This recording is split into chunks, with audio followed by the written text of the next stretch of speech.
Edo! Ассалаумағалейкум аға. Бетіңе не болған? Сені жаңа ғана милиция іздеп келді. Білем.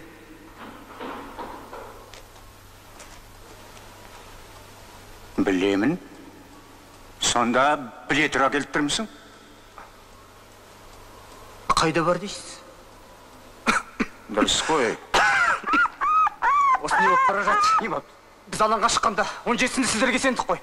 Қайта құру, демократия, жариялық дедіңіздер. Ал біз ан жақта қан жоса болдық. Көрмеген қорлығымыз жоқ. Енді кеп келімсектерге талаттыңдар. Не? Арпылдамағына қалмады. Комендант қой келген, жата бер. Горенька, не беспокойся, иду, жата бер. Жаңа милиция келіп кеткенге жеңешең мазасызданып жатыр. Нервісіне тимей-ақ қояйық. Иә, жаңа неге келіп тоқтап едік?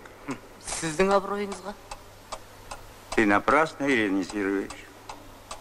Мен әлі өз ойымнан тайған жоқ. Қазаққа егемендік керек. Бірақ мен көп ойландым. В общем, мынандай. Мы еще не созрели. Мен кеше сендерге алаңға шығыңдар деп бекер айтқан екен. Түсінбедім. Сонда қалай, а? Саяси азаттыққа жету үшін біздер мәдениеттілікке үйренуіміз керек. Вчерашний шабаш... Сонда қалай? Біз сіздің сеніміңізді ақтамаған болып шықтық қой. Понимай, как хочешь.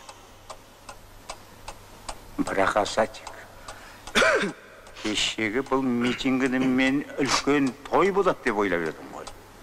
А вышла мерзость, қан төгіс, улап, шулап, дикость. Жалпы бұлай.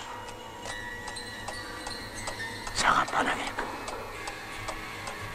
Мен саған бір сенімді адрес берейін, барасың ба? Өйтіп қиналмай-ақ қойыңыз.